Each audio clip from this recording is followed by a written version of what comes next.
That's the thing. Also, no, it's for the community. I don't think so. Those three. But it is a school government. Okay, so it is 7:35.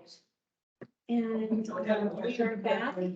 I'll make a motion. I need, and Mickey's gonna make a note to come out of executive session. I'll stand in route. Shares is gonna do a second to get us out of second, executive session. All those in favor say aye. All opposed? Okay, Brendan has an announcement. Yeah, I just was talking to council here. I asked them to formally accept my resignation from the council position. Recent things at work essentially gives me an obligation to be at quite frequently the second Tuesday every month in Sioux Falls. And so I would like to attend those. I don't necessarily have to attend every one of them, but missing every one of those for this is going to be pretty tough. I've already missed one council meeting and a couple special meetings. It's getting apparent that it's gonna be tough for me. So how I'd like to see it go, and I'm asking the council to accept my resignation by October 31st. So I'll be here to kind of see it through, if we will. Got a couple budget things and a couple things to get through. I don't want to just leave anybody high and dry. So yeah, I'd like to accept that, and then if there's pending a replacement, essentially, that's accepted by the council, they can put them on as soon as the October meeting. So that's what we're discussing. We appreciate you not leaving us high and dry. We like that. Yeah. And we appreciate your years of service and all of the contributions you've made to the council. It's been very.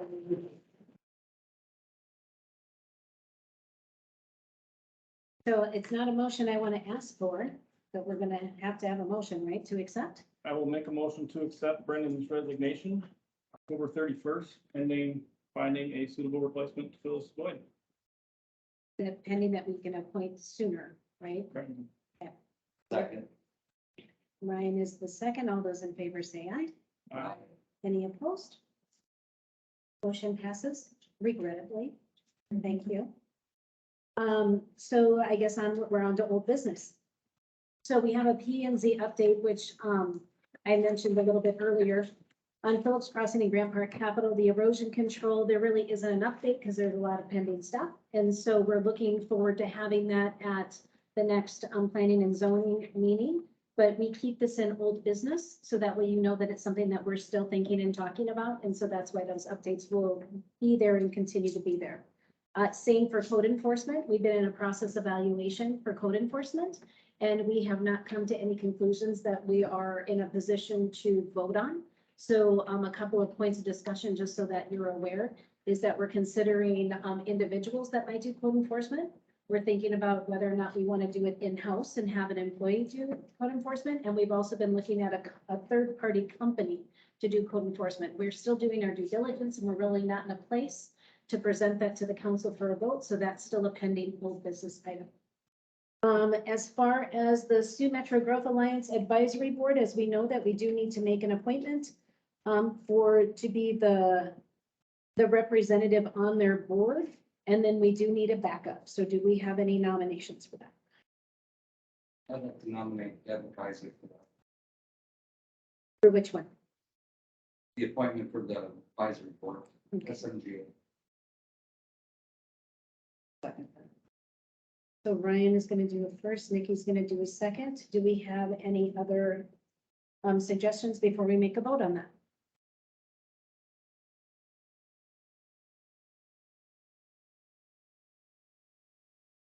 You guys ready to vote? All those in favor of making the mayor the appointed representative for SMGA, say aye. Any opposed? Motion passes. And then we need an alternate.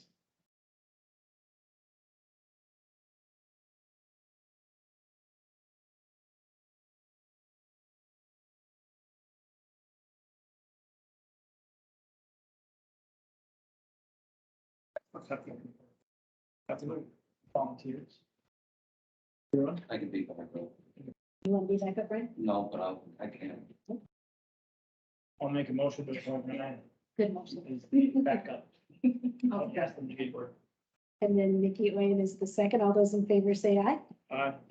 Any opposed? Nay. That doesn't count. Motion passes. So then we have, Deborah McIsaac and Ryan Sinding as the appointment and the backup for the SMGA Advisory Board. Okay, ordinance 301. We've had 301. That's the supplemental appropriations. We needed to move, those items into the general fund for the purchase of the skid loader, if I remember correctly. Is that right? And something And the mower. lower. So that was for equipment that was allocated last fiscal, but there was no budget appointed or allotted for that. So we needed to do a supplemental appropriations to pay for the equipment because there was no getting out of the order. And so, we took that under, out of undesignated fund balance. We did our first reading August 9th. And then the second reading is tonight. So I just need to know if we can have a motion to move that forward. I'll make a motion. Travis Shears is making a motion to move forward with the supplemental appropriations ordinance. Do I have a second? Second. Brian Sinding is the second. All those in favor say aye. Aye. Any opposed? Motion passes. On to ordinance 302. 302 was our sidewalk conversation. We wanted to take a look at how sidewalks were, worded in our ordinances. And so John Hughes was gracious enough to review the ordinance and make some updated changes. We've done the first reading, had discussion on it. Is there any major changes we need to make with this that we need to discuss? Point of information. Yes, There was some conversation about providing for a 4-foot minimum width. thank you. And if you look at the existing section 91.16, it provides, and there's no change that was proposed there, which states that all sidewalk construction shall be in conformity with the specifications of the city's engineer. Now, that would allow, for example,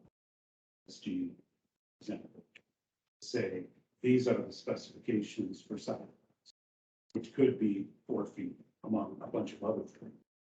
But you could certainly choose tonight to add a phrase at the end of city's engineer and put and shall be not less than 4 feet in minimum width. And that's for all sidewalks going forward. At So the you don't old- have to go back to the old ones and like make them 4 feet. That's if there's any construction changes then. And that way you could make the 4-foot width part of the ordinance language. If you'd like to, Because 4 feet still, meets ADA, right? And that's then, my understanding. and then 5 foot is at the driveway, I believe is what it is. That's right. Is that right, Bob? Do you recall? Okay, I'm sure. okay. 5 foot in the driveway. Across the driveway. Yeah, across the driveway, it's 5 feet, but otherwise it's 4 feet, right? And you could put in 5 feet across driveways. I mean, you could add that, or you could just, but it seemed like there was a desire to have. Yeah, there was definitely ambiguity in the conversation. Yeah. So if we make that kind of a change, is that considered a large change that we start over? Is that a change No. we can make and move forward with the You second can, reading? you can make the. Can you just add that, to go by ADA specifications? Well, the engineer is going to do that. You're basically creating an elastic standard, which can be Okay. revised easily, very easy. And in fact, as it's written, it's very easy. I mean, your engineer is going to say, follow the ADA requirements. I Right. guarantee you. You're gonna have to, and it would be negligent not to. So I just wanted to mention that because there was that conversation. I don't see that as a necessary change. But on the other hand, if you want to put that 4-foot minimum width, you certainly can put it in there. Then it's a matter of the order. And then it's easy to point to when somebody asks a question, because it just gives it a different number. Sure. As, you know, Ryan, are you okay with that? or do you want it 4 feet and 2 inches? Okay, just making sure. What was the exact one? Well, here's, And shall be 4 foot minimum width. right, it'll be right there. It has to Shall be- be not. And shall be not less than 4 feet in minimum.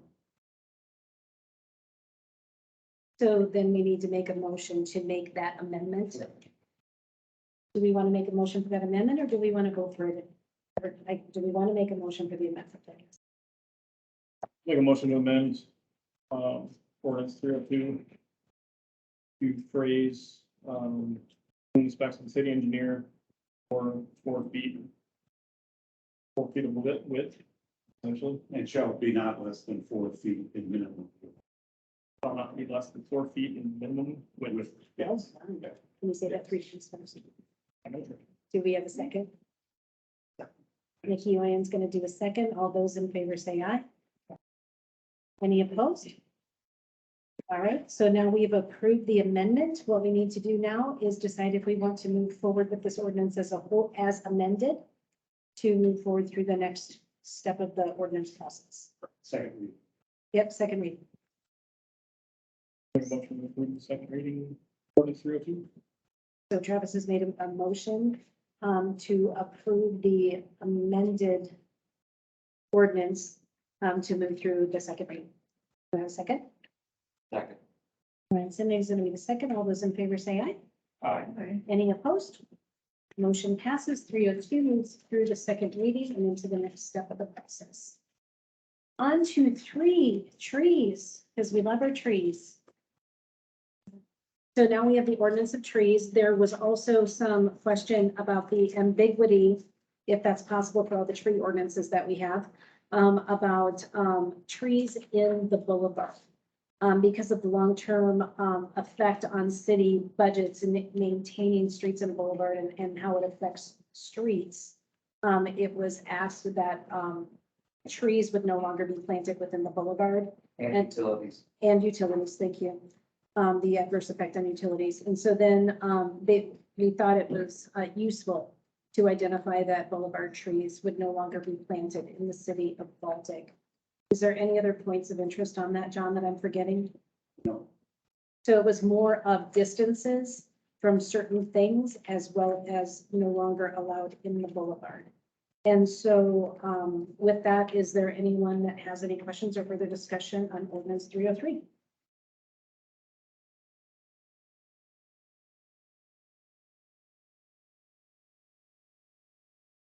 Hearing no discussion, is there anyone that would like to make a motion?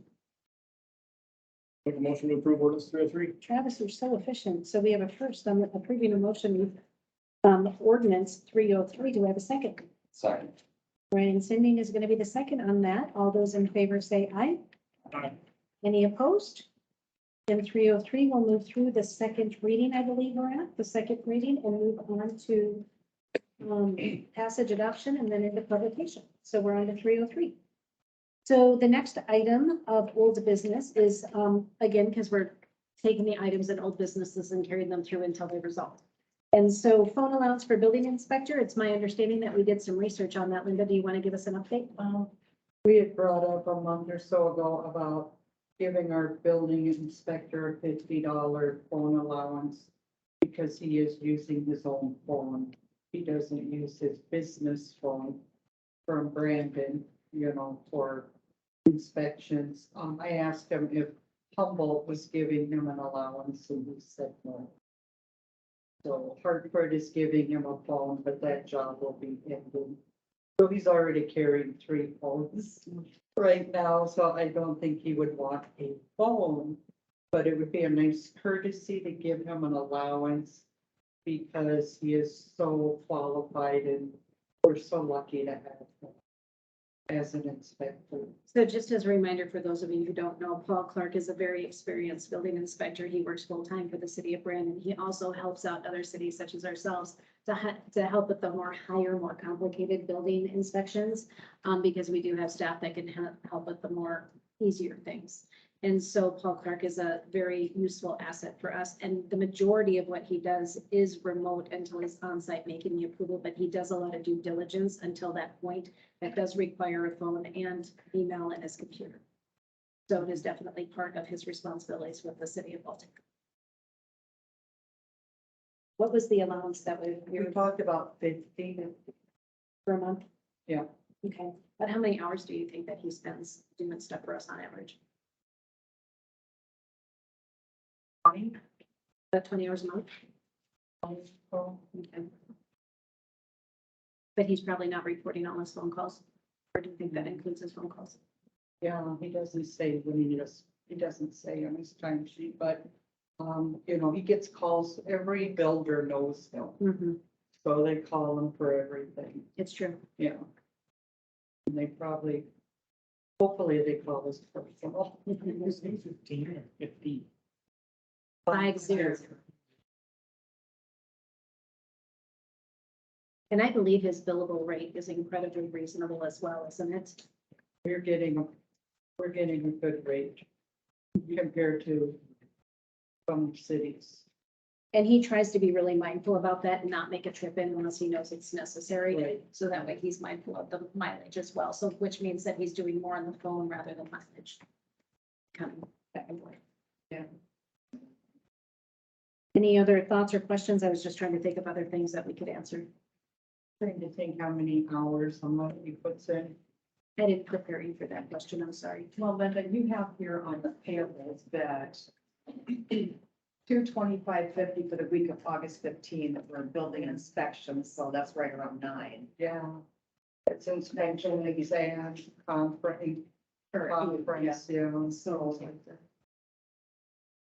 He also went to that conference on behalf of Baltic and found a grant, so we didn't even have to pay for it. So Yeah, he's very fiscally conservative with our tax dollars. I appreciate that. Any other thoughts or questions you might have about this item? Make a motion to allot $50 a month for Paul Clark's phone allowance. I have a motion on the table for a $50 allowance for our building inspector, Paul Clark. Do I have a second? I'll second that. Nikki's gonna second that. Do we have all favor, all those in favor say aye. Any opposed? Then the motion passes. We'll start that. September, sounds good. Is that okay with you guys, September? Yep. Council chamber updates. At this point in time, I believe we only have one bid. hasn't been turned in yet. So we have one outstanding member, just so you guys know, we were looking at what the cost would be to expand the council chambers this way, because more often than not, we're overfilled in this room.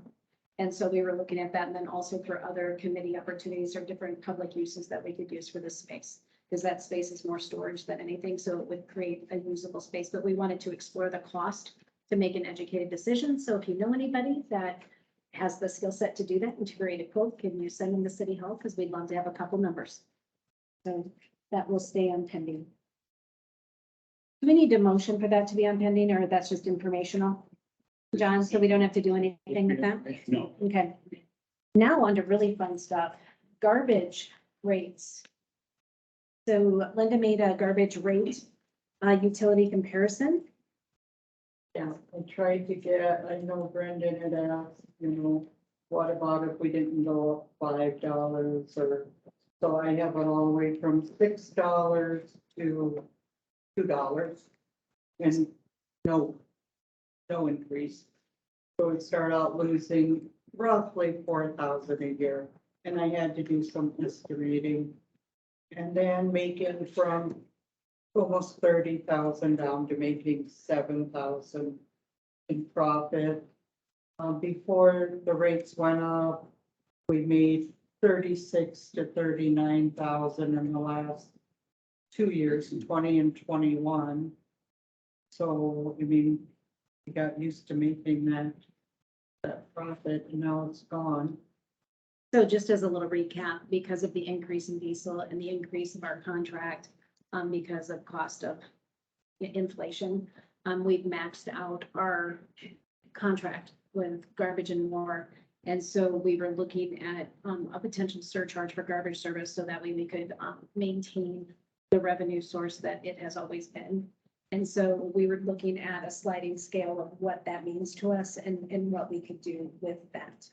And so we were going anywhere from, I think it was no increase whatsoever, which is losing 4,000 a year, and then going all the way up to, $2 to $6 increase in rates, and that's per month, right? Right. Yep.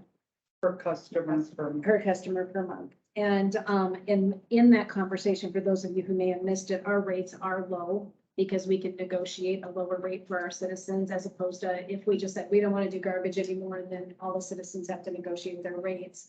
Because we do it as a collective service for the city, we actually get a discounted rate. So even with this additional rate, we're still less than what it would cost if we were all negotiating or buying our garbage separately from garbage.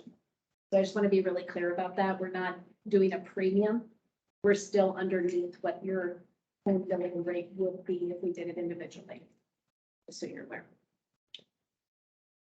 And we do offer, discount for senior citizens. I believe so. That's $5 off, so we have to think if we want to continue that.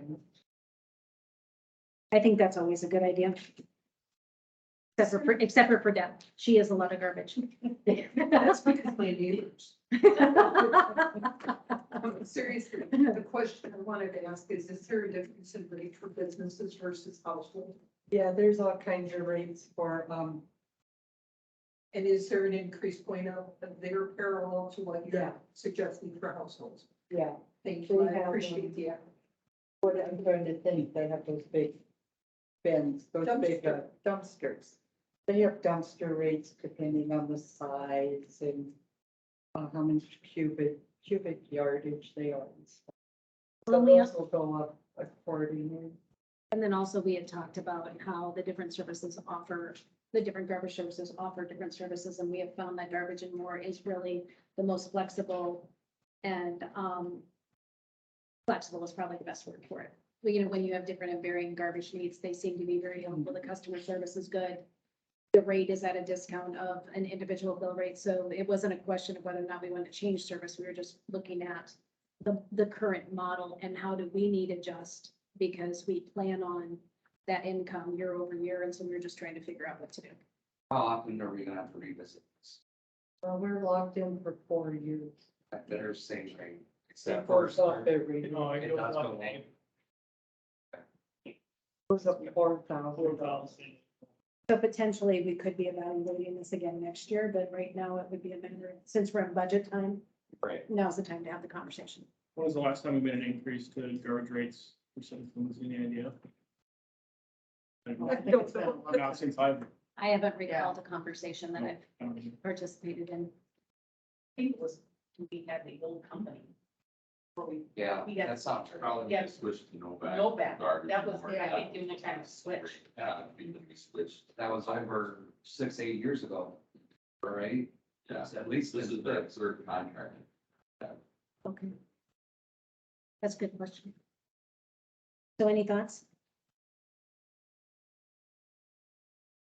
I'm going to add one more thought to take this into consideration. For those of you who didn't have the time or the endurance to watch our budget planning recording, 3.5 hours, I think it was. I don't know, we kept the time pretty good.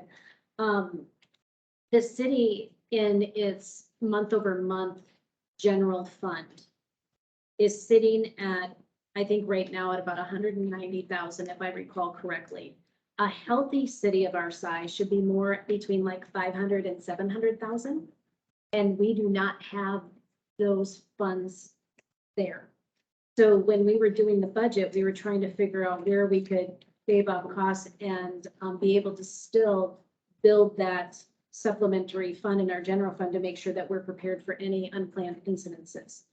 This garbage fund is one of the ways to do that, just so you understand, and it's getting our city back into a healthier place. And so that is it's more of a need right now too. It's not necessarily a nicety to add on the speed. It's more to get us back into a healthy place because right now we're very tight in our turnaround. We do have somewhere between around 600,000 in our FIT accounts. Yeah. And which is an interest-bearing account that's approved by the state that we can tap into if we need to, but it's not liquid. And so we would prefer to have that liquid money in our general fund. And again, this is one of the ways to help build that up. I mean, it's not a lot, but it's one way to do it. And that money's only can be allocated for certain Right, projects, like Right. water or sewer or whatever. It's. Correct. It's specific. very Ryan, little you- of that is general. Great segue to the question I was going to ask. Has the council considered that if you do a 5% increase in your gain is 24,000, that a portion of that gain go to general and another portion of it go to, say, future water tower that we're going to in investments. Leave it in your general fund unearmarked, so you can, once, I would not do that. Because we're trying to look to have that buffer, not having that earmark might be a good idea and keep it in, a little more malleable to make sure that we're okay, but what you're talking about is more of a capital improvement fund. And so we don't currently have a current capital improvement fund. That's another one of the check boxes that we have to get through along with the comprehensive plan. So, but yes, another water tower is definitely something we're gonna be looking at. But with that, Mhm. with those enterprise funds, water and sewer, general fund can put money into those, but water is supposed to take care of water, sewer is supposed to take care of sewer. General fund is supposed to take care of running of your streets and everything. So the way to replace water tower is with your water revenue, so your water that the city sells to the resident. Same thing in a lagoon. To expand our lagoons or to go a mechanical plant for treating our waste, that's out of your sewer fund. So they that's our revenue source for those projects. Should be water should take care of water tower, water mains. Anything to do with water, sewer takes care of everything with sewer. The general fund, like the garbage service, that's general fund that takes care of mainly the garbage service, but then that can be allocated to general fund dollars. But really, they're not really supposed to cross each other. Water should be a healthy enough account to take care of anything that needs to be done for water. Kind of like that frontage fee, where everybody takes, the frontage fee helps with streets. And that kind of thing. That's dedicated to streets that can't go anywhere else. I just know that this council or the next is going to be looking at a water tower because just putting in one or two houses up in Hillside has already created water pressure problems. Are you nodding, Mickey? Because yeah, without everything that, we're talking, still coming in Valley View and then into. Which is why having a 20-year-old comprehensive plan is very challenging. And not having a capital improvement plan, very challenging. And not having a regular street maintenance plan is very challenging. And so that's one of the things that we need to make sure that we get on the docket. So we're reviewing those needs regularly and the taxpayers understand the cost of that. And so when they see these types of fee increases, they understand that it's going to the common good of the city and it's not being wasted and we're handling your funds appropriately. When you're applying for grant money, do they look at what you already have? Yes. Set aside earmarked for Yes. those? So would it be to our benefit to have money set aside as opposed to It sitting, depends. say, in general funds? It depends. It depends. There's a minimum reserve that has to be shown to be able to handle like those SRF funds that we're getting for the water projects that came with the Biden dollars, if you will. There was a certain amount of cash flow that we had to prove. And so that's where some water fees came out of that discussion. If you want to review those past meetings, they explained a lot better back then than I am right now. But yeah, you can be assured that in any large project that we do, we'll be looking at any avenue of assistance that we can do to offset the cost to the taxpayer. But because a lot of those projects are millions of dollars, they end up being financed. One thing that will hurt us, or would hurt us, and nobody wants to hear this, is our rates are low. Our rates are low, so the state's gonna say you must not need money, you must not need help. And they'll come in and say, you will go up to $50 on sewer. Water and sewer rates are absolutely. Yeah. That's been discussed for 3-4 years. They were Yeah. kind of prorated, if you will, to hit those minimums. Oh, And that's been in the works. oh, 2-3 years. That was discussed. so is there a resolution somewhere that they're supposed to go up every year? I wouldn't say there was a resolution passed. It was just discussed yearly that we were bumping up because we had to know we had to meet those minimum requirements for these things. Yeah. So we started this 2 or 3 years ago. I tried to do Correct. Right, so Um, it's so shocking. This is kind of a question, for the budget purposes, but do we have to pass this garbage rate increase tonight in order to budget those funds? I'm saying when we're talking the budgeted things that are coming through, if after looking at the budget, could we use those 24,000 or use that 24,000 or prorate it down, if you will? Can you budget those funds without this garbage rate increase being passed? This is our first reading, so, I mean, We can can certainly, we do that? I mean, could we not know where that? I don't think you can Extra budget, money I don't think you can put funds in the budget unless you're actually having that raise, that seems a little wonky. That's I'm just the asking. question I know the answer to. Because if you're It's our budgeting first for revenue, reading. we Yeah, have, that- we have yeah, not, equal, we so have not budgeted We the don't. revenue for this increase. In the, Right. in the budget we are reading right now, that has not been planned on because we did not approve it. Correct, and we were just talking about the some rack board, street improvements, we're talking about all these things, and as we start, if we wanted to move funds around, you couldn't put this $24,000 in that budget. I don't think I don't think so. Yeah, I know, that seems wonky to me, I'm just, am I missing something? because it's an ordinance. Yeah, It is the first reading, and I don't know if that would be a big change or not. I'd probably ask the others, but Or- That's a good. Well, I mean, it's probably asking a little too late, if we want to keep this tonight. well, you could just have first reading. Yeah, this is first I reading, mean, that still leaves an open question. I don't know, just something. but I don't, Looking like you don't. I don't know where we would take it from, I really don't, unless it's from streets. That's the Because we were biggest still budget. trying to bolster streets because we were lacking in that area Yeah. too, so. with the balance of budget for expenses, revenue at whatever certain dollar. I think $5 was the, Yeah, Where you had it That's balanced, the same. but because that was the suggested amount. And then we said that we wanted to look at review it and just see what made sense. And so I think you guys all recall that Linda was doing her best to try to keep things balanced, but there's definitely needs out there, like you just articulated, Brendan. So it's just a matter of, is this the area we should do it in? and you know, sanitation doesn't pay its own way. I don't take any wages, I don't put wages or anything into there, because there's no. Right, because I knew, but now there's no cushion, you know, Right. so like, nice. For Deb, with one of the things, at our budget meeting, I had brought up some topics within regards to water and sewer, and the mayor and council had said at this next coming meeting, I was gonna present kind of a high overview. We actually had facilities plans done for water and wastewater. And within those project scopes, they had, you know, multi-million-dollar projects in there listed, which would be the way of where we're gonna have to raise rates and look at funding differences. And just with going off what Linda says for those SRF loans and all that stuff. I've only been in the city business for 15 years. When I first started, the state DNR had a rate of $5 per thousand. Get you to like a minimum of $25 for their basic SRF loan. That was like around 15, 20 years ago. About 10 years ago, it was pushed up to about $50 per, so it'd be $10 per thousand. Now, if you start looking at any of the communities that are out there, they're looking at $20 per thousand, a minimum of $100 for water.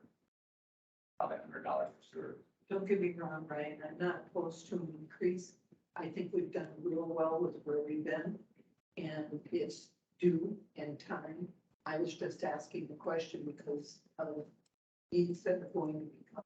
Nope, and that's a perfect segue into it because your understanding of it is that, get that word out on the street, that it's going to be a huge thing that for the users that there's raised. And what Brennan said, and what everybody knows, we're always kind of behind the eight ball. We're trying not to push it too fast, but it's coming to where it's. And it's just really important that you all understand where this is coming from, that we're not, it's more of a pass-through expense and we're not trying to monopolize or be opportunistic about these things. We want to make sure that we're being really responsible with the load that we're carrying and that more importantly, the taxpayers understand. We try to, make sure that's very clear and very linear. The other side, we're pretty fortunate to be in the spot we're in too, because if anybody recalls the bids that we got for garbage service, the second bid was 50,000 a year more than what we currently have, so. 50. Just to keep that in the back of your mind when we're talking increases, it could be far worse than what it is, so. And if I remember right, they were not offering the same service level That's right. that garbage. Yes. It was two different. Lower price. Yeah, it was a lower price. Every, and better- every other week recycling, there were some other things that were different, but yeah, we're fortunate to have garbage more. Definitely. We're at a really good spot with that. So maybe I misunderstood, I even misunderstood this question. If you're thinking you wanna go to a no profit garbage, then we could probably do without 30,000. And just have it come out even. Is that what you were wanting? Because right now we're losing money. No, I'm not, Oh, I was just simply pointing out. I thought you were one, yeah, I Okay. did build the profit into the budget. Oh, But okay. if you didn't want any profit, I could take it. So right now the $5 increase is built in. Yes, the I current built like rating. 30,000. Thank you. Into the, yeah, I started thinking about that, and it's like, Yeah. oh yeah, I did build the 30,000 into the budget. Okay, so, But yeah, we. somehow or another, that's how it balanced. Yeah. So, yeah, I did plan on it to balance the budget. Yeah, I did. Guess I used it somewhere else. So, With that information, do we have more questions? Do we want to think about it more, or do we want to make a motion? Linda, I have a question. So if we go ahead and, go down the path of raising the rates, so when would that go into effect? well, I have to look and see if they did. Usually you do utility increases by resolution, so you don't have to do both readings, but I'm not sure what they did here in the past. So otherwise it would take over 2 months, so we should do it as soon as possible. Okay. Because we're Start losing, next because we're month. losing every month right now. Yeah, Got it. I don't think I want to keep losing money. And really, that's not good business, so. Probably not a good business model to follow. Good question. Any other questions? so yeah, that 30,000, I did need to balance the budget, I'm sorry. Been a long day. Yes. That's fine. Any other questions? Any other discussion? Are we wanting to table? Are we wanting to make a motion? The first reading, we don't need a motion, but the garbage, I think we should go ahead with it. if Yeah, I you think guys are willing. the garbage is a motion because we're Yeah. adding something on. So do we want to make a motion or do we want to table? But then that also tables our budget. So, You understand?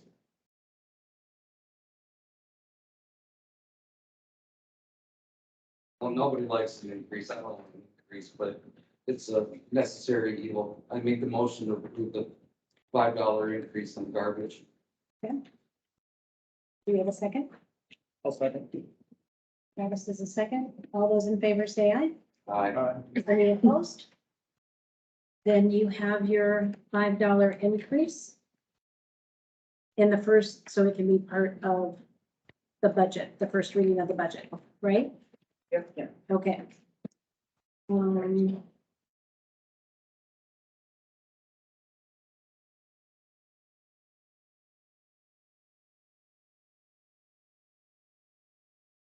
Okay, now we're on to new business. So we have St. Olaf, is looking for a street, or excuse me, not St. Olaf. First National Bank is looking for approval to close St. Olaf in front of their bank, I imagine, because they have a customer appreciation event.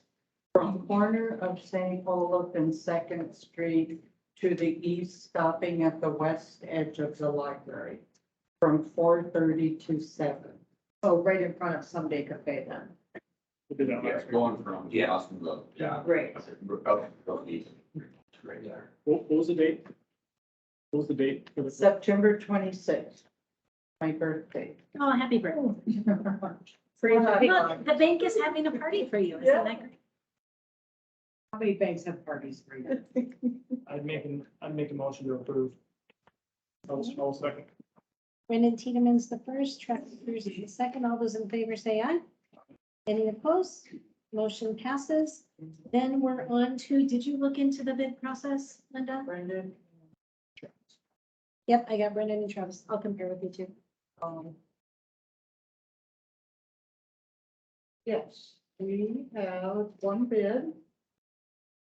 And from what I could, I read it earlier, I think we can open the bids and accept it. If we don't accept it, we can, go try again without advertising and all that. So what we did is there was equipment in City Hall that we wanted to surplus because we no longer needed it. One was an L-shaped sit-stand desk. The other one was a little L-shaped sofa.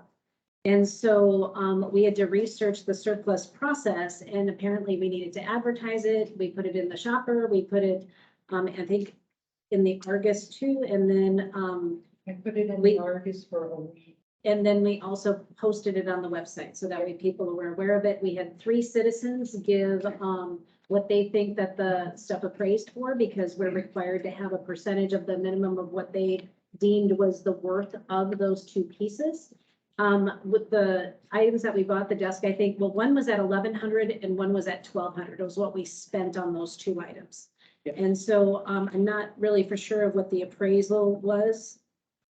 The average came out to, the average of the 3 was couch 400, desk 466.66. So that means that when people bid, they have to meet a certain percentage of the 400 or the 466.66. That's where I, We believe.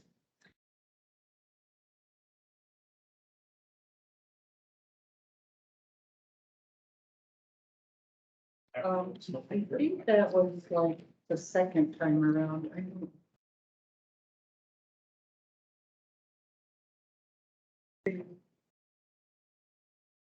Not a public.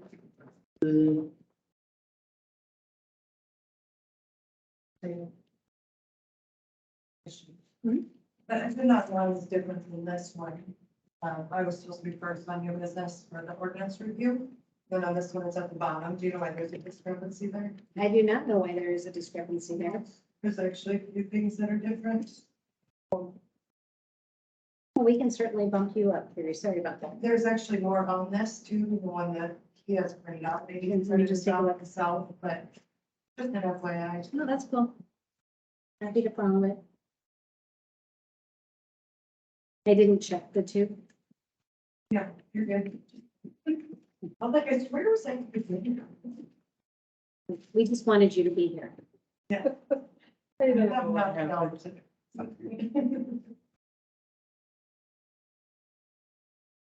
Well, we were close. We're close. There's more on that one than what's on this one. I think we covered it. The way Hauser thing wasn't on this one, but it's on the other one. I can remember on the phone. But then I'm gonna feel strong. Well, I'm gonna cross check and make sure we get everything covered then, okay? You don't have to be a person. Because this is the one we filed. Yeah, because I was pretty sure this is the one I saw on the other. No, that's fine. Let me just make sure I got everything covered, so we checked everything off. Yes. While he's going through that for us, we could probably open our one envelope.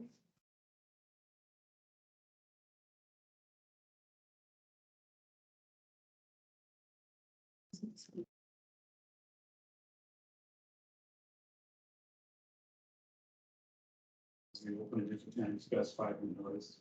Oh, wait. It's 8, what time is it? It's done at 7:30. Oh, we're late. Well, that's fine. 820. We're a little late. We're okay. Again, you. Guys, can't be here early. Bid for the desk. It's an assessed value of $466.66. Is $700. Take it. from a Mark, I'm assuming Mark Tomer, but judging by the thing. You have to take the high bid.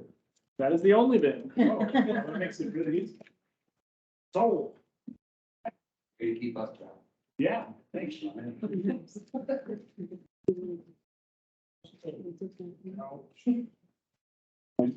Just have one each. We need to approve the high bid. Well, you have to accept the high bid. If we, But you could reject it. Yeah, you can reject it. just making sure I understood, remember. Do we need to make a motion to approve that, or? I believe Why so. don't we open the other bid first? Okay. So we know what we're doing. So from a Mark T, the couch is $200. Okay, so that's under our average, but I don't know if that matters or not. Well, you can either, you can reject one bid and accept the other, reject both bids.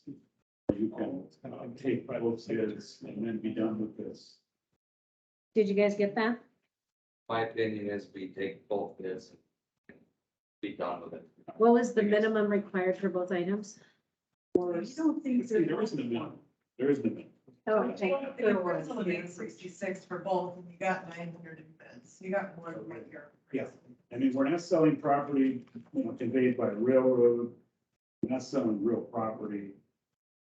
So, And it's more time consuming to keep relisting it over and over again. And it's not worth it. yeah. I say just take, Be happy to be rid of it. get rid of it. So you could make a motion, somebody could make a motion to accept both bids. After the races.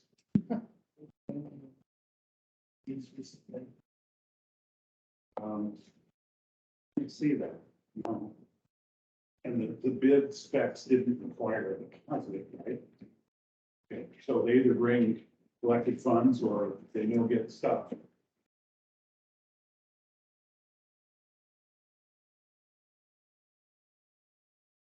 Make a motion to accept both bids.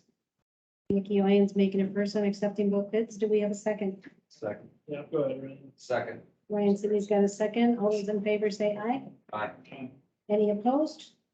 We have now gotten rid of our surplus office equipment. Carrie, thank you for pointing that out.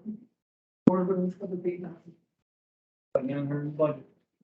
Money goes into the general fund. We know. There you go. I'll spend it all at once. I was actually wondering where one of those items was, so that's okay. John and I were talking about it at the beginning of the I think meeting. it's at Ryan's home. And so, okay, so do we want to do yours next? Don't. Not a bit, not a bit. So we're gonna go on to, basically ordinance reviews, right? So Carrie, go ahead.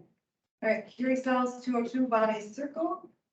Okay, so the issue I guess we run across is there was a pipe that broke underneath the street in front of my home. It is the responsibility according to the ordinance that, the homeowner pays to repair that. So I just kind of looked at other cities around the area. I found that Hartford and Webster, Brookings, all are the same way as Baltic, where the citizen does pay for it, but I did find out Parker, Platte, Colton, Del Rapids, Garrettson, just as like a, some of those are kind of the same size as us, Platte and Garrettson, and then some of them are in our area. So that's kind of what I put those. But anyway, so their city pays for it, including Sioux Falls is one that pays for it also. The issue I have, I guess, as a homeowner is, well, to start off, it costs $500 to make the repair, excavate in front of our yard, which is easy, not very expensive. $4,200 to repair the asphalt. To ask for a citizen to pay for that, that's a lot. So I went to my insurance company, contacted my insurance company, and they were like, I've never heard of such a thing. I cannot believe the city is asking you to pay for that because you don't own that. And I said, okay, so can I insure it? They had to call. They found out, no, we can't, or your insurance will not cover it. The insurance would cover from the curb stop to my home, but not from the main to the curb stop. So I said, okay, fine, insurance won't cover it. Can I get insurance to cover it? Because this is a lot of money, maybe something added on to my homeowner's policy. Their response was, you cannot insure something you do not own.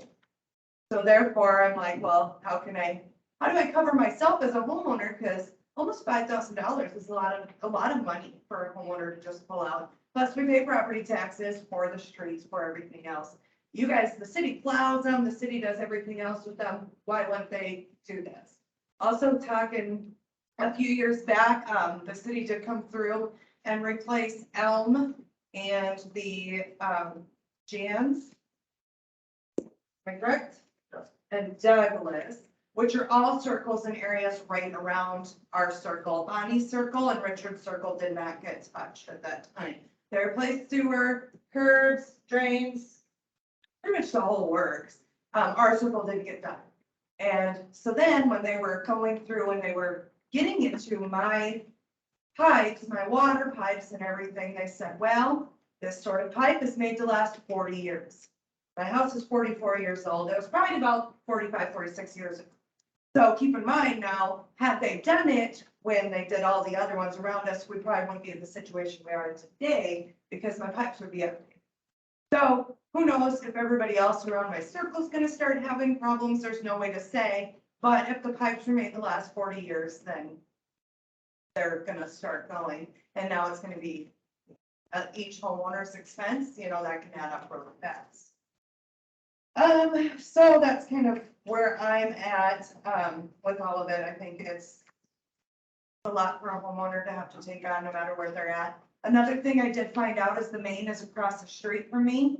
So my neighbor across the street has to cover this much pipe from the main to their curb stop, or this much, or whatever it might be, and I have to cover the rest. So if that pipe breaks anywhere from my side all the way over to theirs almost, that's all on me, and that's a lot to, you know, so figure out where the main is on your street, because you could be paying a lot or a little, you know. You had a leak once before though, right? Just Right. historically though, you had, Yes, we did have a leak in our yard on the other side of the curb stop, between the curb stop and my home, Mhm. which technically would have been covered under insurance at that point in time. And We your didn't leak do it. was where this time? On the other side of the curb stop under the asphalt. How far out? Oh, 3 to Um, 4 feet into the street. Yes. Okay. Just trying to get, Yep. I know what they done. Huh? I know what they done. Right, right. And I really didn't think that my asphalt, that it was gonna be that high. I was in shock. When we got it, I was like, oh my gosh, that is a lot. So, Any other things to add? nothing that I can think of and I put in my notes, so. So it's my understanding when we, thank you, that was really good. There's a couple of ways to approach this. A, you have cities that decide that, you know, they take care of the main and of course all the service on the top, and then they have the homeowners. What we do in Baltic is we have them go through the curb stop and then to the main. And all the homeowners are responsible for that. That's the way it's been since inception, from what I understand. I believe Nikki experienced the exact same thing, right? Yep. So would you like to share your experience with that? Well, it wasn't into the street, but they tore up my whole front yard and, you know, had to replace that, and it was all on my dime. Was the break between the curb stop and the main, or the curb stop in your home? You It remember? was right to the east, to the west of the curb, so it would have been In the yard. towards the house. In your property, right, and that's what happened to me 2 years ago. The Right. pipe broke inside, I paid for it all, there's nothing I can do. It's my property, and mind you, your insurance will cover it then. Right, right. So then there are other towns that take it from the point of view that they cover from the curb. The city takes care of the scope of what's in the city. And then from the curb stop to the house is upon the care of the homeowner. So then that's another case scenario.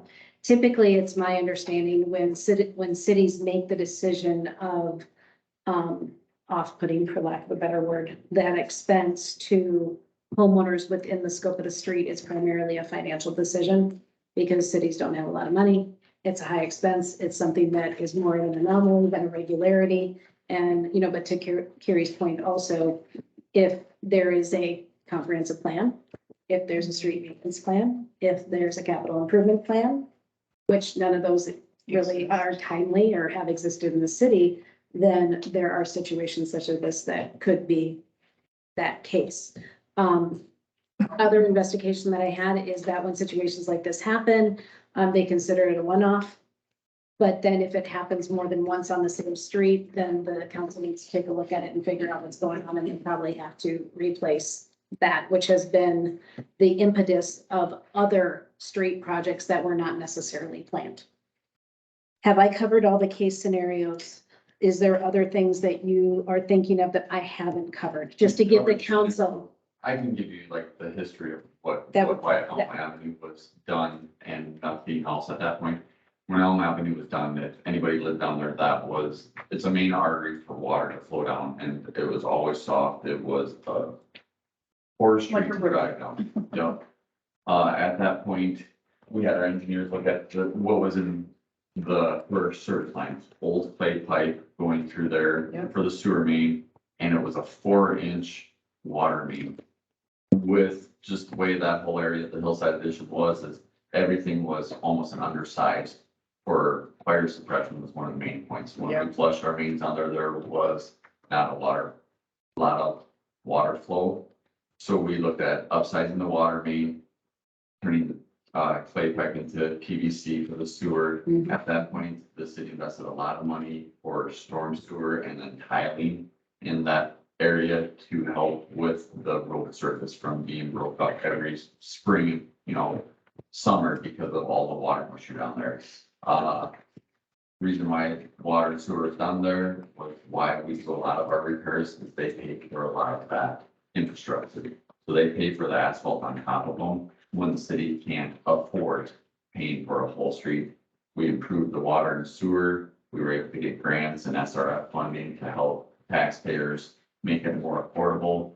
When it came to Bonnie's Circle and Richard's Circle, the scope of the work, because they're at such an incline, our engineers deemed that the water main and sewer main were in good standards at that point. There was no reason to excavate and replace anything in those two circles. Jan's had no water main in it, so it had to have a water main put into it because the water got from Jan's Circle in the past went behind, it would be sport outs.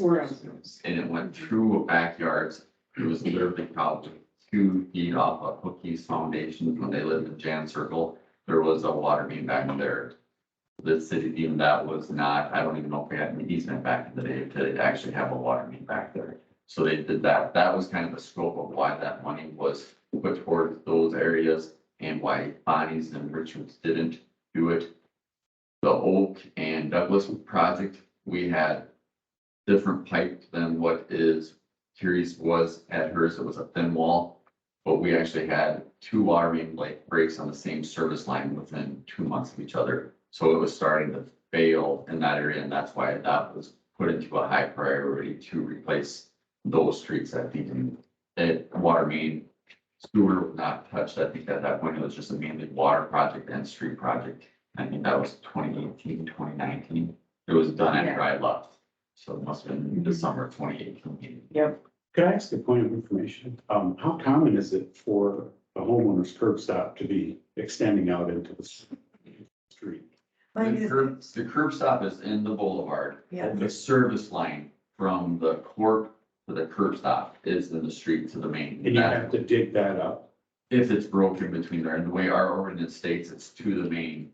A lot of cities do mainly this main is 100% to the main to this household. The service lines for the water are the ones that vary. Or it could be to the curb stop to the main is the cities, and from the curb stop to the house of the homeowners. So when it comes to the water, it's kind of a choose that you will of how you want to do it. I'm confused Yeah, between the service line and the curb stop.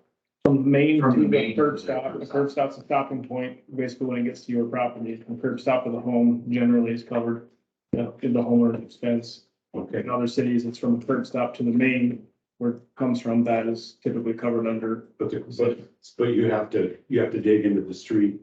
If the service line is broke in the street. If the main's on the other side of the road. But I thought the service line was on the other side of the curb stop. It's both. So In some cities, you pay, so like from my house to the curb stop, that's my responsibility. Right. And then from the curb stop to the main that's under the city street is either the city's responsibility or mine. That could vary based on what city you live in.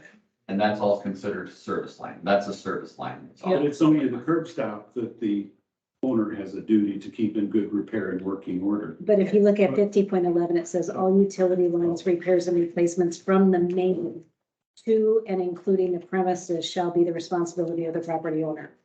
I went right to curb stop damage and didn't. See what happens? There's good lawyers. So that, yeah, that's the hard part is when it's looking at the fiscal responsibilities, where it's a one-off. Is it every citizen that should pay for the repair? Or like when the city does a major improvement. Everything that we do from here on out is we replace up to those curb stops. Because we want to make sure when we do a street replacement and water, we want to make sure everything is good up to those street, curb stops. The main reason why you don't go to a house for any service lines is because when you start getting into, your lawn decorations and your landscaping, that gets to be a very expensive task for the city to take on. I don't think anybody disagrees that from the curb stop to the homeowner's premises is under discussion. I think what's under discussion is the curb stop to the main is what I'm hearing from you. And just an FYI, it's not on every insurance policy from the curb stop to the main. They did check that for me and made sure that I have it on my policy. That's a which I good do. point. That's But, the yeah. point. That's Most something of the that's, you should put on the shopper, like, We ought so to. people can check their insurance on. But, yeah.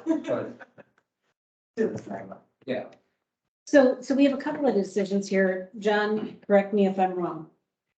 Ordinances as is in a city are law. And the council, right? Law, they're law, right? You want to hear a Pickwickian analysis? No, not really. no, So they're law. I know. When he starts giggling, you know it's a big, long story, so. well, that's fine. Well, back in Caesar's day. Well, is there a difference between asphalt and repairing or replacing the service line? I don't know. I think you have some discretion, but that's just my opinion. That's what I'm trying to, you're reading my mind. That's what I'm trying to get to. Because the ordinance as is, we as council can't change it as is. We can change it going forward, which doesn't change your circumstance unless there's interpretation left within the ordinance.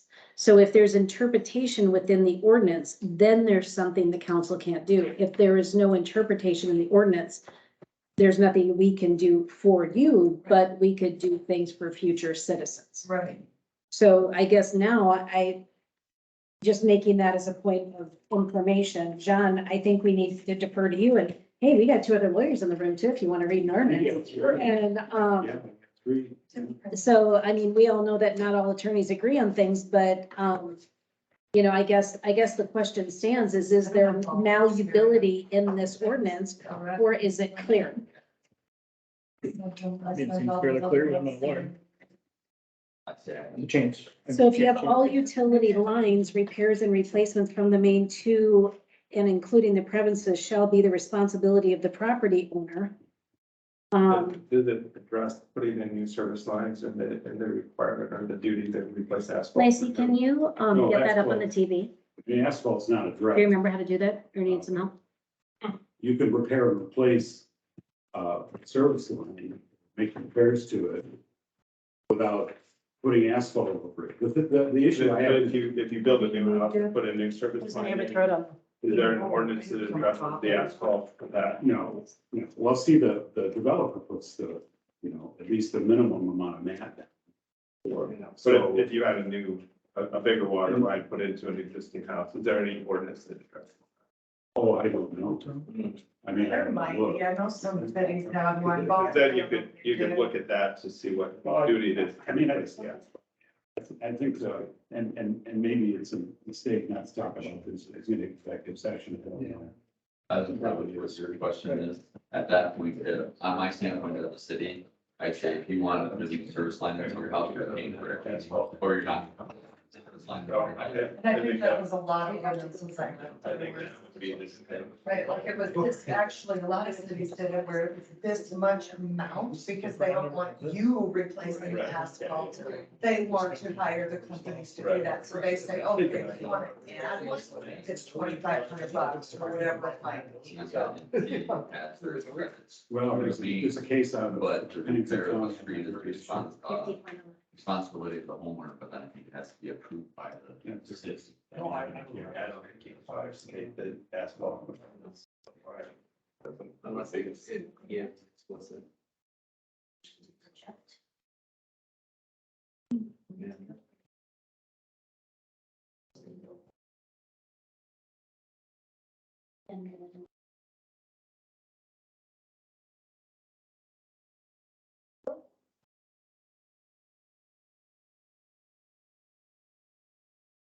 one other thing I was gonna say was the garbage, actually, garbage, justify putting that, You never know. parts of that Ford Street funds. That's the, I could break a mental sweat. It can be his general fund. It's general fund, so it'll be allocated. So up on the screen, you'll see 50.11. So all utility line repairs and replacements from the main to including the premises shall be the responsibility of the property owner, but if the owner or user does not have or provide a water shut-off valve on his or her premises, the city will install one at the owner's expense. Persons served by city water and sewer shall keep all piping, fixtures, stop valves, heaters, and other apparatus for use of the water, and to repair and protect from freezing. The property owner or water user shall place and maintain a glass stop inside the basement of any building. If the lowest point practicable, the service pipe entering the building is supposed to practical with the wall through which the pipe enters, and it was supposed to the water may be turned on or off. And so a lot of that is the water piping and all that kind of stuff. The curb stop is fine, Carrie? Yeah. Your curb stop is fine. Yeah, we actually replaced that, I think, 2 years ago. Yeah. when we So this is did a red it. herring, having this curb stop in the ordinance here doesn't add anything, because your curb stop's working fine, that's what it's throwing me off. That was So good. really, this statement question is all utility line repairs and replacements from the main to and including the Right. premises shall be the responsibility of the property. I don't see anything in that, that you describe the curb stopping as well, so you're obviously not, you're not bifurcating the line. Would you say bifurcating? I did. That is such a lawyer term. Yeah, it's. Comes in handy though. So, I think this is an ordinance that it's gonna be written. well, there's about Yeah. 150 ordinances that need to be written. Yeah, there's definitely that. Well, it's a city street, so here he's got to hire a contractor to rip into a city street, and then So repair some, the city street. so some cities say that when you do this, the city coordinates it and then bills the homeowner. Well, you could do that, I mean, clearly under the literal language, From my experience in improvements to streets and utilities is built into property taxes. Because there's gravel alleys, for instance, in Sioux Falls. The property owners around those alleys don't want to pay them because they'll be assessed the charges over time. So they just want the gravel and complain about it, basically. So that's, Well, and let's all take into consideration, the reason why these ordinances were written probably at the time that they were is A, it was probably not a very common thing, and B, they said, well, we don't have the money for it, so then the homeowner can pay for it. Yeah, That's we gotta probably worry about not- this for 45 years, because the pipe's good for that long. Well, guess what? 45 years. And then it's basically And now we're crapshoot better. lottery. Still Yeah. lasts longer than 40 years, you know, so. and I think it's ridiculous that anything from the sidewalk or curb to the main is the property owner's responsibility. Well, so comparison for that, my neighbor Rodney Docken had this 2 years in a row where water pipe broke, main is on the other side of the road and not even close to his own property, which he was responsible for paying for, in the neighbor's property. Yeah. So that kind of struck a I nerve. mean, that's ridiculous. Yeah, it seemed- So A, you're not alone. his was so far across, it wasn't even on the street. It was in the ditch of the other side of the road. For diesel, and that's where this will get to be cost a little bit more. Yeah. Is his is on by itself, so when it Yeah. was put in, there was no main, so his service line was to the main back in the day, and there really is no main line now. So his service line is 300 feet long. Yeah. Which then on a city standpoint is, Yeah, Virgin. Whose cost is it at that point? Because the city then did put it back in. How many square feet of asphalt is? It is a 3 foot by 10? No. They probably cut it off to like 4 by 10. Yeah, God, I think I do it. when I was Is it driving 10 some feet? cold, That's what I said. You know.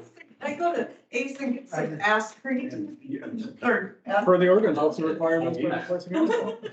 Just do it in the dark. it so nobody says, knows. it says that it's it'll be, It's- if you use that. shall be the responsibility of the property owner is what it says. what did you say? Doesn't say. It'll be Ryan's headache if you end up using that cold mix. Yeah. Well, and here's the next thing. Okay, so let's say I do replace this. This is my expense. I pay for it. How much longer till you guys are replacing our street? Because shouldn't we be right along with the other streets that are in our area? Most of it's been replaced at this. Well, as you know, there is no schedule for that. Right. So It's that is basis. that is a question that cannot be answered this evening. But just let's bring it up, to, okay, now we know, hey, pipes are gonna start probably breaking under here. Do we need to start thinking ahead and? And of course, all of Hillside went in the early seventies. So Yeah. you're probably only home free on the two that you've done. This double The A. rest is coming. touched on. Yeah, I did only get one quote, so, Right. Seal Pros, Marlon Roy, Pasco, don't go to the fly-by-night guys, no. don't do them. But here's the thing, that's another thing, when you put it on the homeowner. What are you gonna get too, once you as a city want to make sure that it's done properly and right. But that also, maybe there's another ordinance that backs that up, I don't know, but that's another thought of mine too. Then you go into street excavations, right? Yep. Which I don't even think you're allowed to do that. Well, we actually have an ordinance for that. Probably because of this situation. So they have street excavations, approvals required, there's gotta be permits. There has to be an excavation warranty. When was your last? Oh, it didn't go into the street last time. I was gonna say all excavations have to have a 2-year guarantee, so that's kind of exciting. Excavation repairs.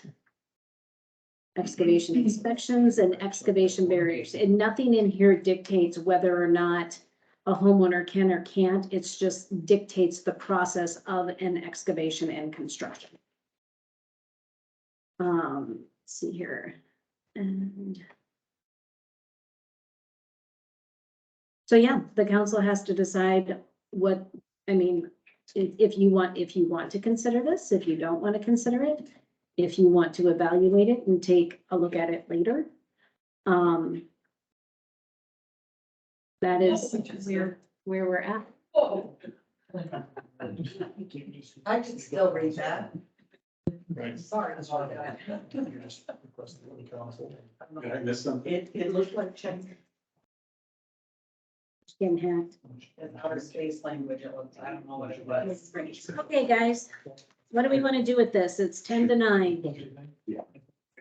We could. I would essentially, I think- I I would think- think, I was thinking part of the motion is to request for the council at this point and look into the. Okay.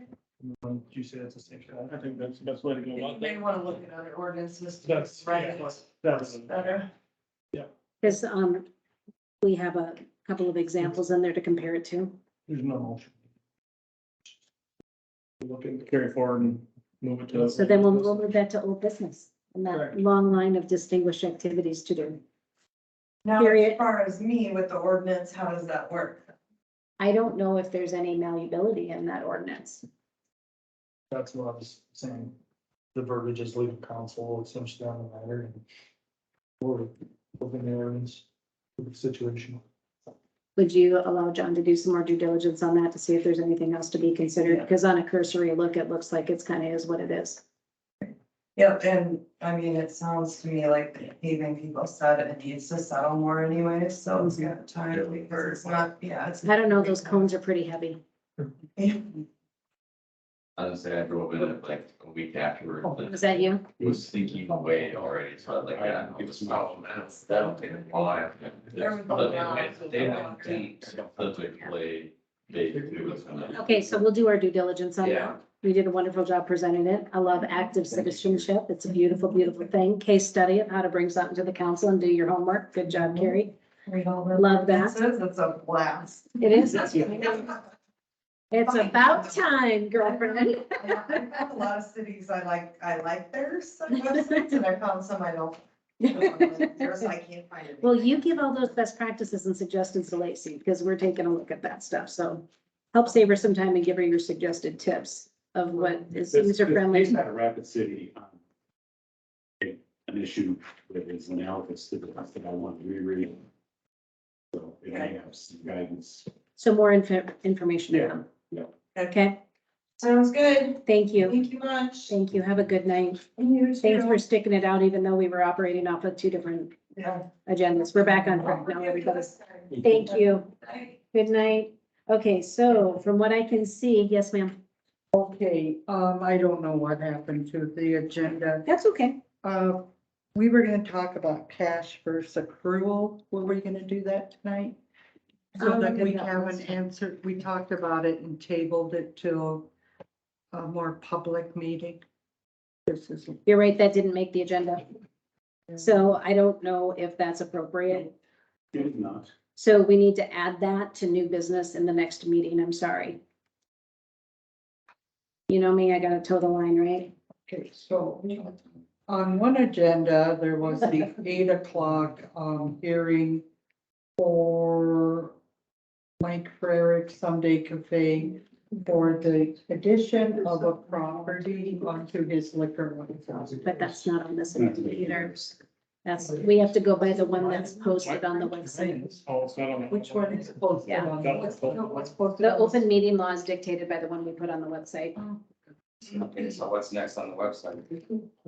So we handled the Carrie's thing. We did St. Olaf. We did the bid opening.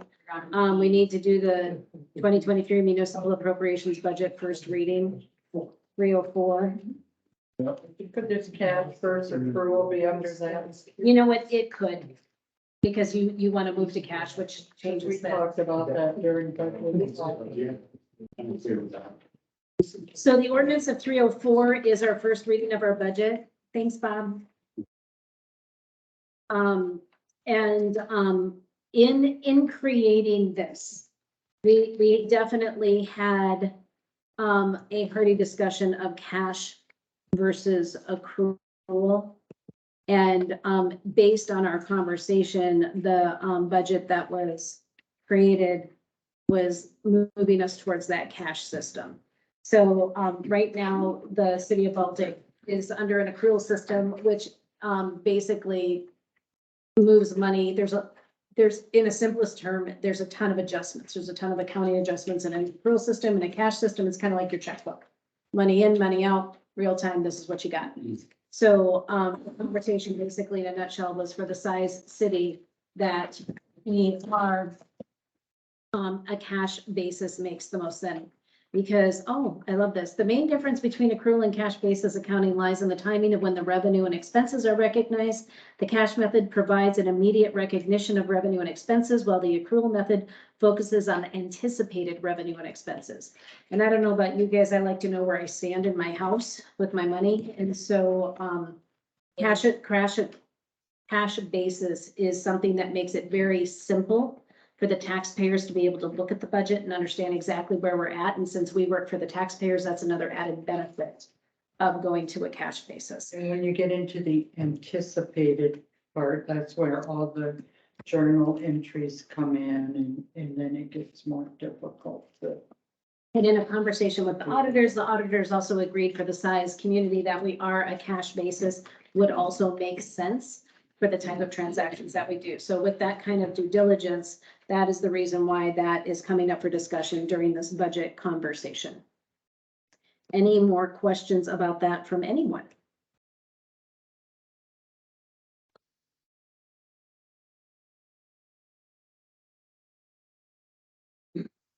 So what we would need to do is we would need to be a motion to approve we would need to have a motion to approve the cash basis process in moving through the first in moving, to the first reading of 304. Is that right, John? How, Yes. how we would do that? Yeah. Would anyone like to make that motion? Make a motion to move to cash basis accounting versus accrual. Okay, so we have cash versus accrual. Travis is, making a motion to move to a cash system. Second, And then Ryan Sending is our second. And in doing so, that also incorporates the first reading of 304 because we need it to be cash basis in order to be able to use that budget. All those in favor, say aye. Any opposed? Motion passes. Okay, so let me get back to the online one. And so we have municipal appropriations, first reading 304, front footage assessments, comparison. Do you have that information, Linda? I handed that out, at the last minute. Been working on that. This is our front footage resolution or front foot assessment. Before I, finish it up, there's some things I need to know. Page 2 is just, an assessment comparison. We're at 90 cents. It goes Lennox $1, Hartford $1, Worthing $1.50, Harrisburg and Brandon $2.50, Crooks $130 per parcel, flat fee. Or maybe it's per household. It used to be per parcel. That might be per household now or per business. Fulton and Del Rapids don't have one at this time. So I didn't hear from T or Garrettson. So I didn't get those answers. But, that just gives you an idea. Most cities do have them. And East River, of course, is a lot more expensive than West River. So I didn't even include those. I just put surrounding cities in. So next, not on the assessment. Before you move to that, just so you guys know, I believe the city council had this conversation last year too, because it hadn't been raised for quite some time. I don't quite remember what it used to be. I don't know, Deb, if you were at that meeting or not, or Zach, if you were at that meeting. But it had been substantially lower. And so they brought it up to 90 because of the comparisons, and they hadn't done an increase for quite some time. Oh. Well, that's weird. It says 90, but the resolution says $1. I just noticed that I copied last year's resolution. Well, I was wondering if it was $1, if it was 90 cents. Remember, we talked about that, Yeah, they're charging 90 cents. but the They're resolution says assessing. $1, so then for the Yeah. last year. So we they did- submit the paperwork to the account. Okay, Yeah, so, well, good news for everybody. it already went, It's already went up and we don't have to. Yeah, so there we go. We haven't been charging you. Everybody saved their money. And, I guess then this Yeah. will go into effect. but I mean, if you want more, or if you want to leave it at $1. I think it should be talked about to maybe see if there's any, places that need some extenuating circumstances. I know my neighbor Rodney has, made the point numerous times how he has the longest frontage by a considerable margin. And he gets assessed a lot compared to a lot of people on his frontage. So I don't know if that was something the council would consider, or just at least have a conversation on. There are, I think, certain situations, obviously corner lots don't get charged for both corners Right. of the frontage. That is an excellent point. So maybe we should have a maximum. I did some research and I'll have to dig through my notes to see if I found it back when we initially were into this last year and I forgot about it. Kind of comparing how many, there's exactly 100 corner lots, in town, comparing their total, basically their total street edge, I guess you would say. Yep. Versus, somebody with a very large frontage in comparison. So there's a lot of, essentially you can compare to a lot of pieces of the street that are not being charged for, some maintenance. I would like to see some sort of limit on that, as far as your total frontage. I think when I looked at it, and I can't remember the numbers off the top of my head, but basically if you compare a corner lot, to a standard, house or standard parcel with a long frontage, like 5 that are over what a standard corner lot would be. So we're talking a really small number of places that might be affected. Something just to consider, to maybe look into before we. Well, and it's interesting you say that because I would be under the impression by the way that you write this, that if it's a corner lot, you're still charged the linear fee, so the corner lots pay double. And so that's not the case. So it's right as your driveway side, basically. is what I understood. If I remember right, one of the questions I asked when that conversation was happening is, what happens to people who are not on a city street and on a county highway, They still pay it. but within the city limits? And that was the answer I got, is you still get to pay it. Yeah, Rodney Dock and his was 360, but it should have been 400. Yeah.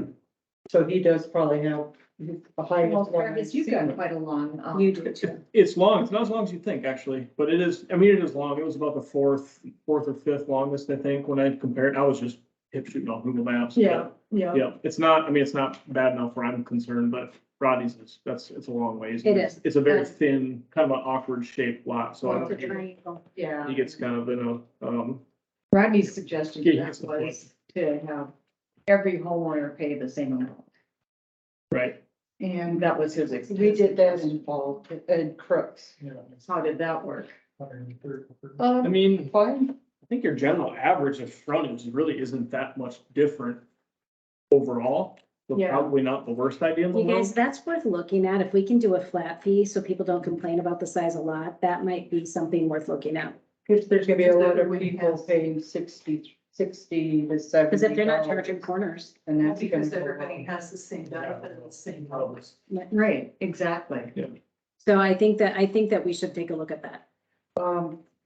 Okay, we have to decide by next month at the latest. We will decide by next If I month. have to get this to the courthouse, Okay, by November 1st. okay. We might have Oh to, my God, it's gonna be October already. Yep. have to have a special So meeting. we're gonna research the flat fee. And because resolutions get passed immediately, right? Yes. Crooks was the only one that around here that had the flat fee, and they had gone up in the last couple of years.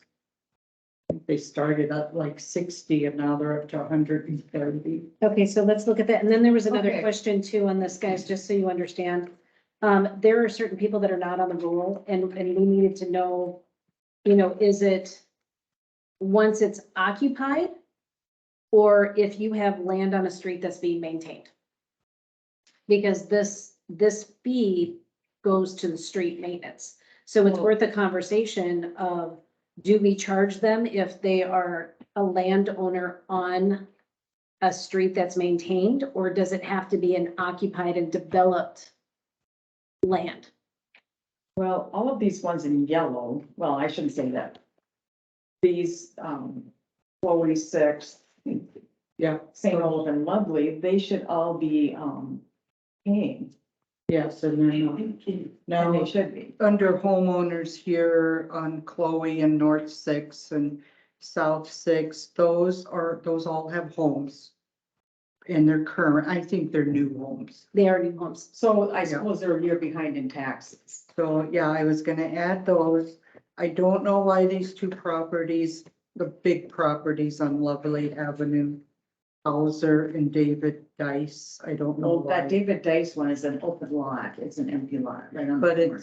It's still being So maintained. so the question is this a linear feet of anything on a city street, or does it have to be a developed lot? You still pay Lots to tax, be though. assessed. All lots in the city of Baltic fronting a street shall be assessed on a front foot basis. Here you go. So How do there's- you find frontage though if there's nothing on it? You can do that through the Property Lot line. website. Yeah. You can look at the Plat, plan now. yeah. Yeah. So then we have all of these lots only on Peyton. So is Peyton a developed street? It'd be- I mean, there's houses on Peyton, quite a few lots that are, don't have homes on them. Yeah, that's where, That's why some developers don't want it. Yeah, there's a couple, I know there's a couple houses on Peyton, but there's a bunch that. I so don't- once a land is platted, then it's eligible for front footage? Exactly. If there's, I mean, there are houses on it.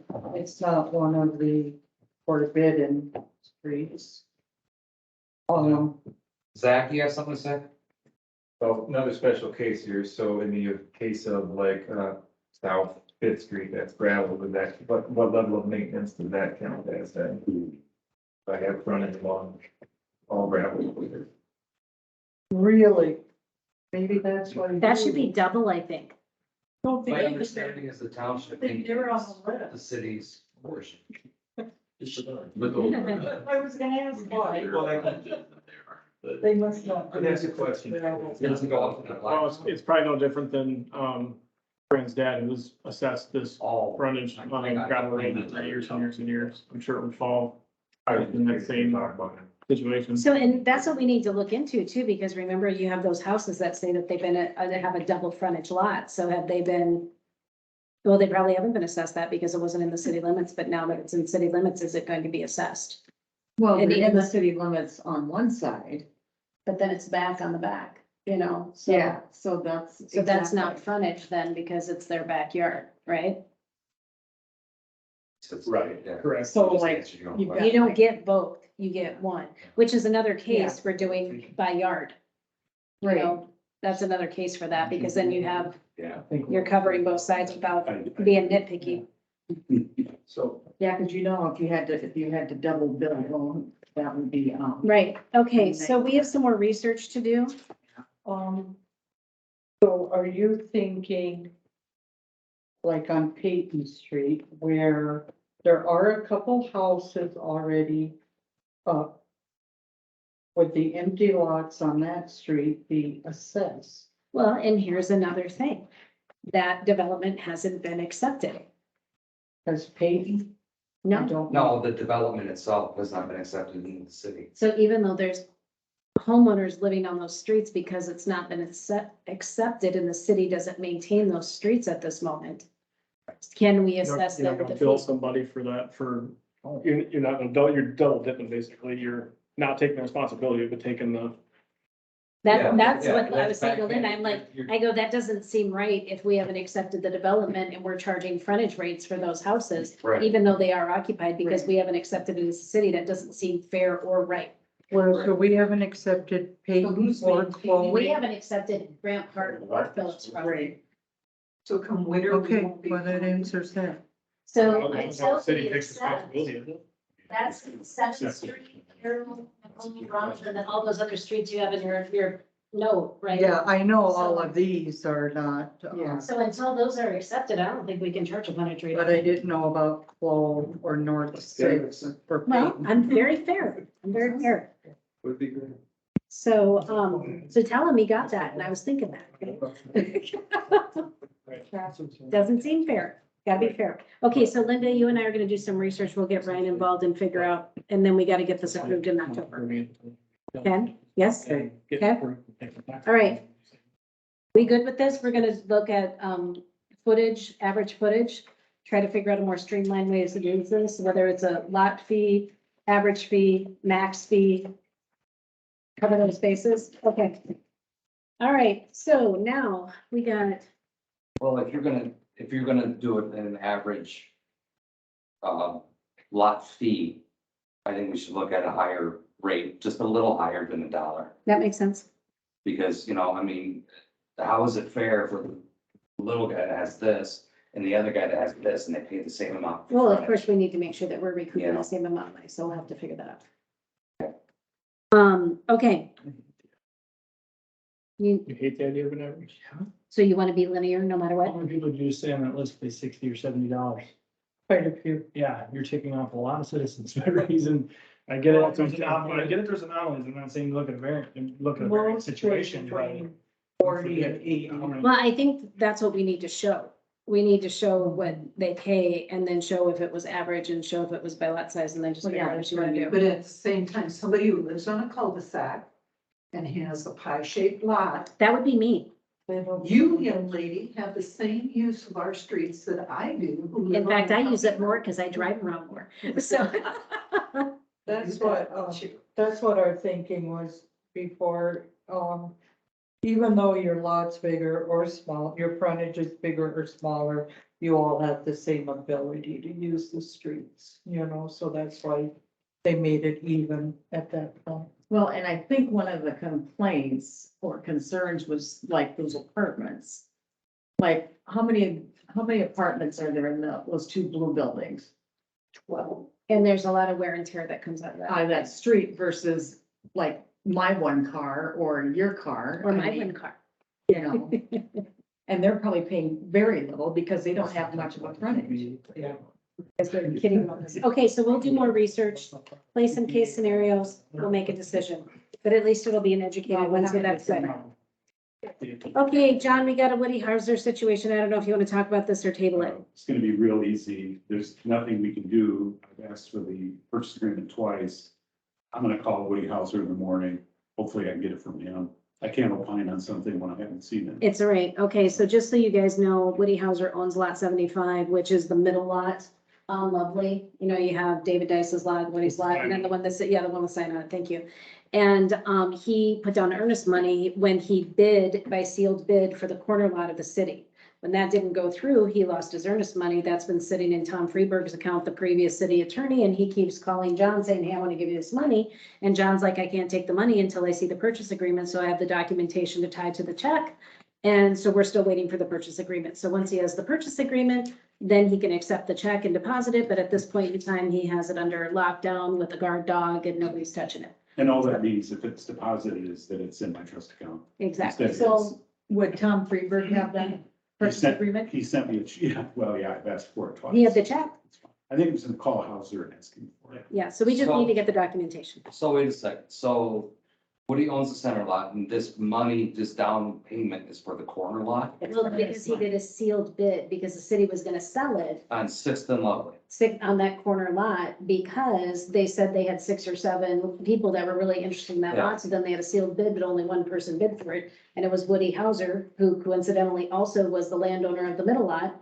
But there was a contingency that he had to start building by a certain amount of time, and he didn't build by that amount of time, so he lost his earnest money. Right. Okay, so he gets the money back. No, Well. he loses it that's because he the- didn't. Okay, but there's no guarantee that he gets the slot then, or? No, it has nothing to do with the purchase of it. This is from a previous sale that went south. Okay.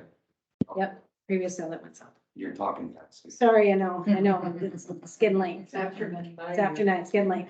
Okay, so that is gonna be moved to old business now. Yeah. And then zoning administrator appointment, we're gonna do a little voluntold here. One of the things that, in a best practices in a municipality is to have somebody with zoning experience to play it like a liaison with the planning and zoning committee, because Ryan Fodds, there he is, has extensive experience with, zoning. We thought it might be a good idea to have Ryan be a liaison to the planning and zoning committee. So that way they have direct communication with what's going on in City Hall. There's some levity in the conversation.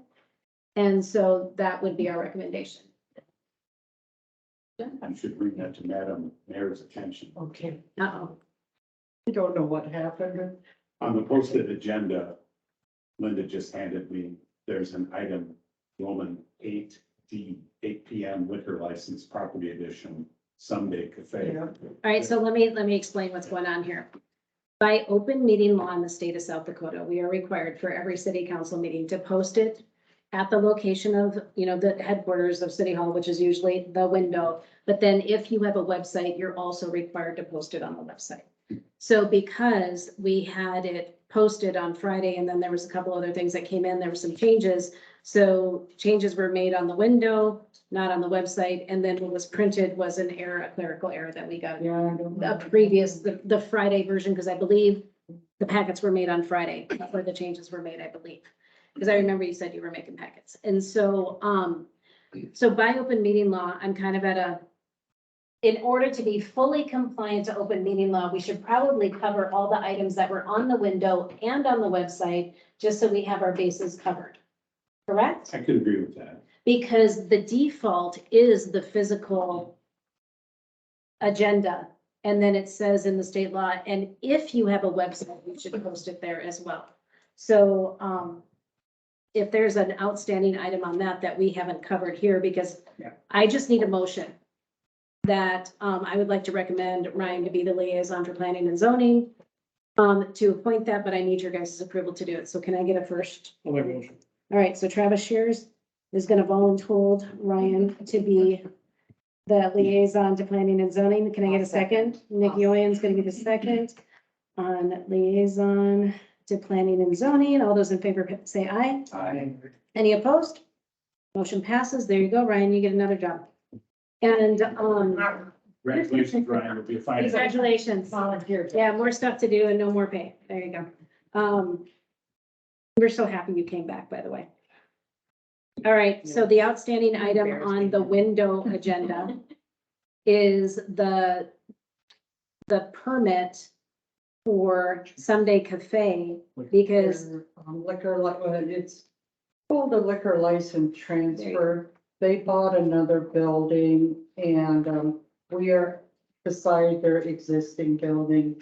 And we are adding the legal description to their existing permit yes, or existing license. So therefore, we have to. It's the old insurance building. so let me back up. Sunday Cafe is on the corner. They bought the building right next to it. To the east. And they have a liquor license, so we have been in extensive conversation with the state about how to handle this. Do they need Yeah. 2 licenses? And the state recommended just change the legal description. So Right. that way the liquor license will be encompassed in both properties because they are adjoining.